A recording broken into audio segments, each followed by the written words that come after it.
Acara kakak pada sore hari ini mengangkat tema terkait sharing pengalaman PK2O yang nantinya akan disampaikan oleh perwakilan dari PK2O Angkatan 2020.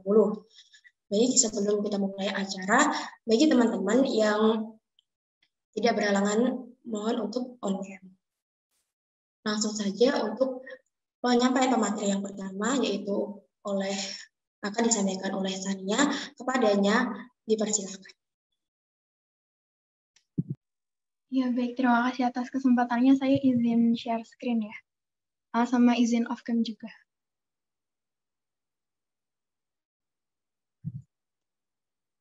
Ya, baik.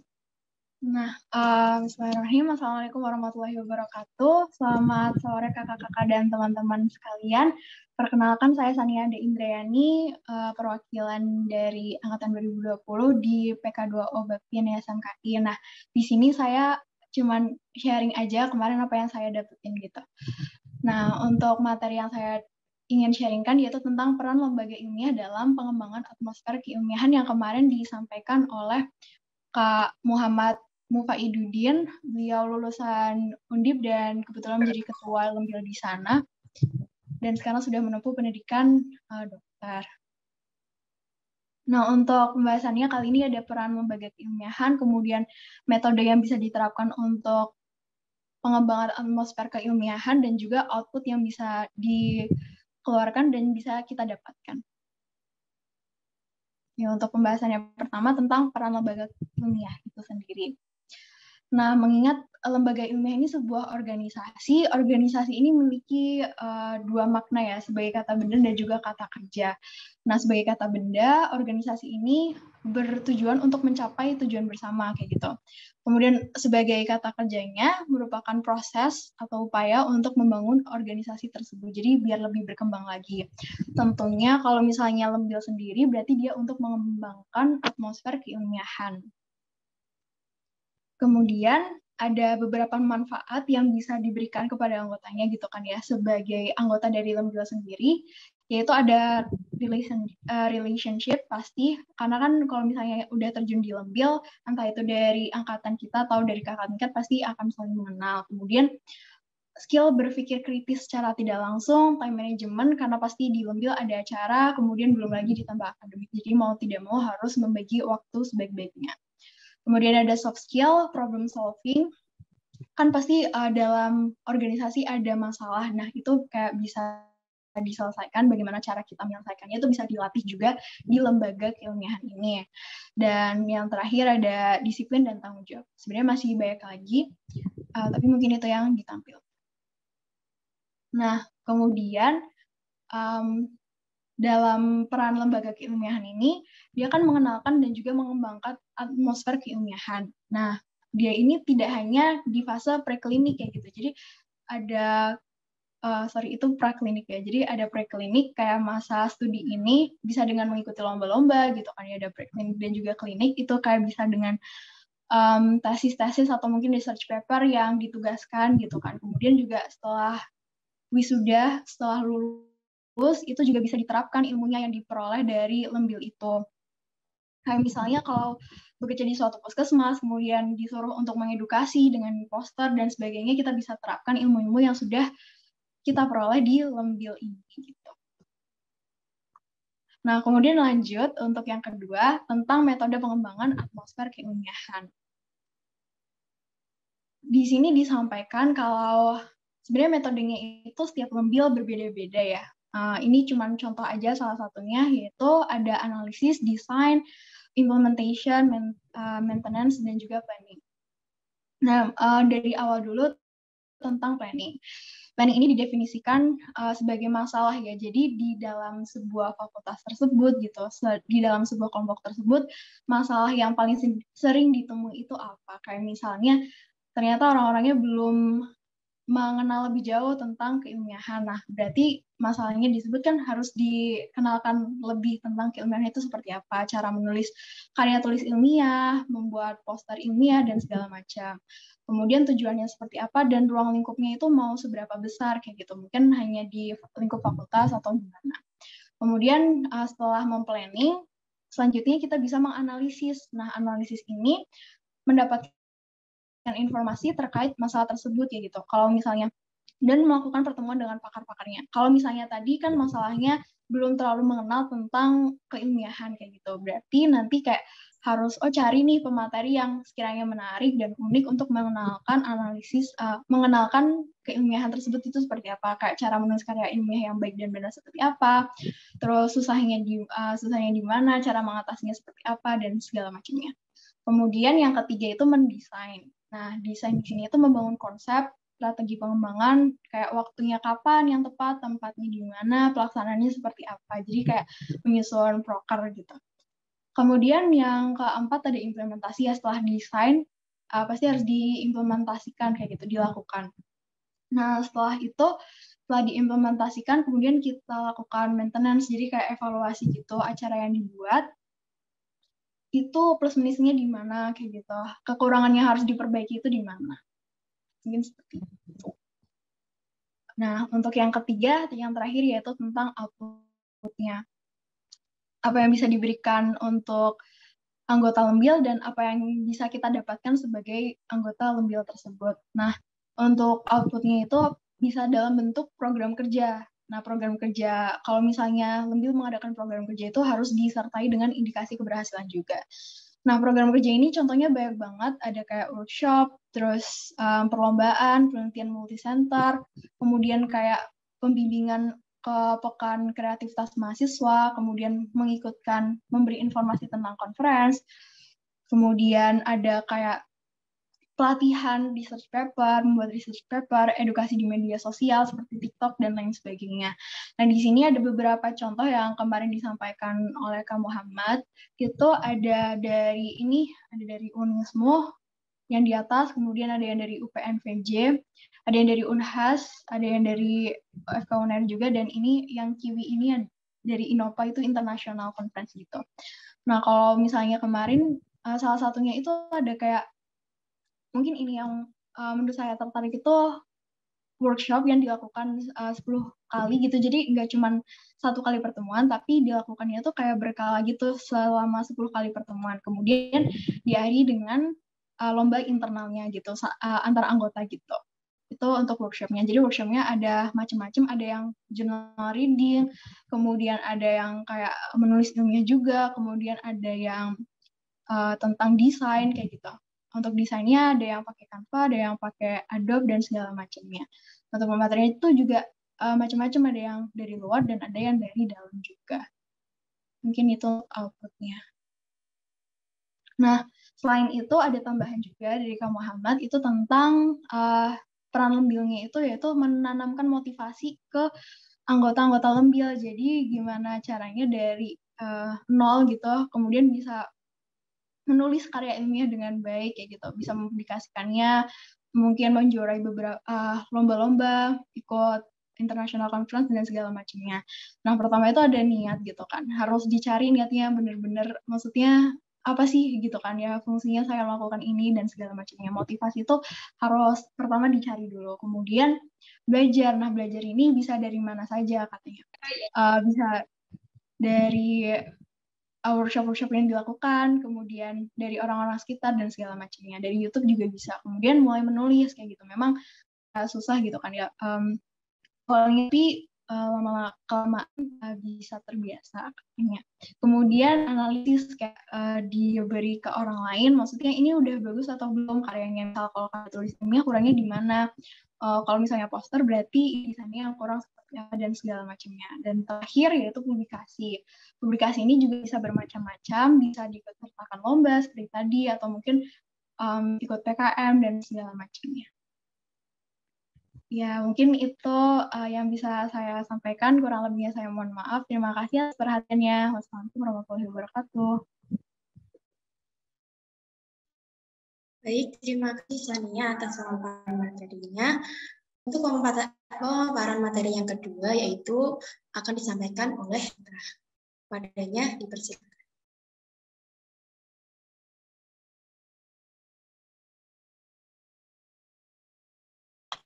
Apakah sudah terlihat, Kak?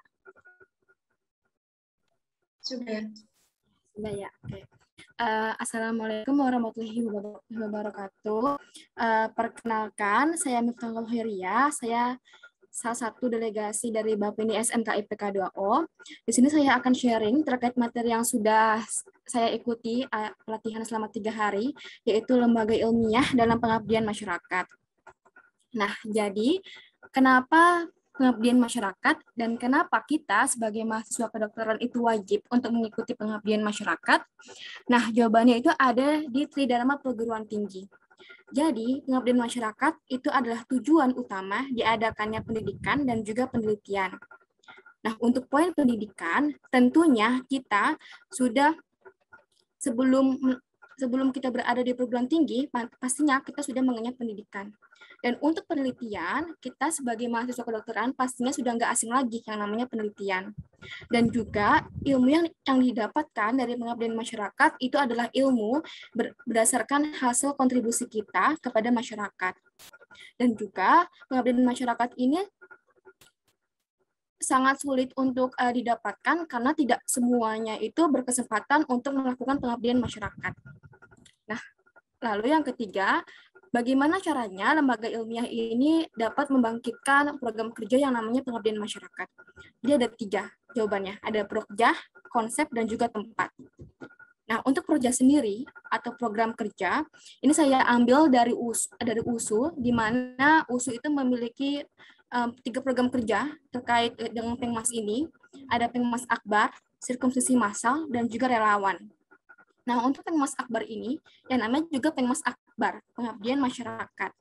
Nah, jadi dalam pengabdian masyarakat ini bekerja sama dengan berbagai divisi kedokteran. Jadi, pada saat pengabdian itu nggak cuma melakukan pemeriksaan fisik, ataupun nggak cuma melakukan TTV, nggak cuma mengajar, tapi di sini juga kita juga bisa melakukan pemeriksaan THT, telinga, hidung, dan juga tenggorokan. Dan juga dalam pengabdian tersebut, kita juga bisa melakukan yang namanya sirkumsisi massal. Nah, untuk relawan, jadi sebagai mahasiswa kedokteran, pastinya kita juga bisa berkesempatan untuk menjadi seorang relawan.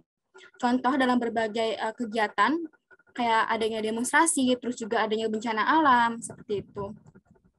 Nah, terus yang ketiga ini konsep. Ada 3 poin di sini, ada waktu, dana, dan juga penanggung jawab. Nah, untuk waktu itu sendiri, kenapa penting? Karena untuk melakukan pengabdian masyarakat itu nggak mudah, teman-teman. Kenapa? Karena kita harus membuat timeline kapan kita akan melakukan pengabdian masyarakatnya, dan juga kita harus sesuaikan dengan waktu kosong dari para warganya. Karena kan nggak semua warga itu dia memiliki waktu kosong, sehingga kita harus mengeset timeline yang disesuaikan dengan waktu kosong dari para warganya. Terus yang kedua, dana. Nah, jadi dana ini penting karena sebagai penunjang untuk kebutuhan kita di sana nanti. Untuk kebutuhan makan, untuk kebutuhan tempat tinggal, dan juga untuk kebutuhan peralatan medis. Dan yang ketiga ini penanggung jawab. Jadi ini dipentingkan untuk, ini penting untuk mencegah hal-hal yang memang di luar ekspektasi kita. Jadi apabila saat sedang melakukan pengabdian, kita tahunya ada orang yang tiba-tiba mau lahiran.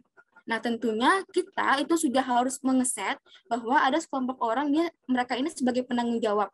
Kita bisa mengutus seorang konsulen, jadi konsulen ini dia sebagai penanggung jawab apabila ada hal-hal yang memang tidak kita ekspektasikan, seperti itu.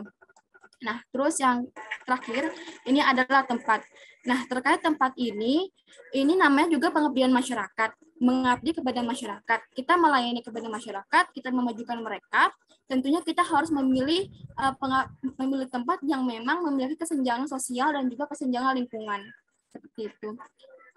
Cukup sekian dari saya. Apabila ada pertanyaan, silakan. Terima kasih. Baik, terima kasih Miftah atas pemaparan materinya. Melanjutkan acara yang selanjutnya, yaitu tanya jawab atau diskusi. Baik, saya akan membacakan pertanyaan yang sudah masuk melalui chat. Yang pertama yaitu mengenai sumber dana. Sumber dana untuk program pengabdian yang disebutkan tadi oleh Miftah itu biasanya bisa diperoleh dari mana, ya? Mungkin bisa Miftah silakan untuk menjawab. Ya, baik. Terima kasih atas pertanyaannya. Jadi untuk sumber dananya itu kita bisa dapatkan dari sponsorship atau enggak dari dekanat seperti itu. Jadi ini juga pengalaman dari USU di mana mereka ini menggalang dana dan juga bisa dari sponsorship ataupun dari meminta dana dari dekanat seperti itu. Baik, terima kasih Miftah atas pertanyaannya. Mungkin dari teman-teman yang lain yang ingin bertanya bisa langsung raise hand. Baik, ini ada pertanyaan yang masuk melalui chat, aku bacain ya. Apa saja kontribusi yang bisa kita berikan di saat melakukan pengabdian masyarakat? Biasanya masyarakat membutuhkan apa dari kita? Biasanya dilaksanakan berapa lama? Mungkin bisa terlebih dahulu. Ya, baik, terima kasih atas pertanyaannya. Jadi apa saja yang kita bisa lakukan?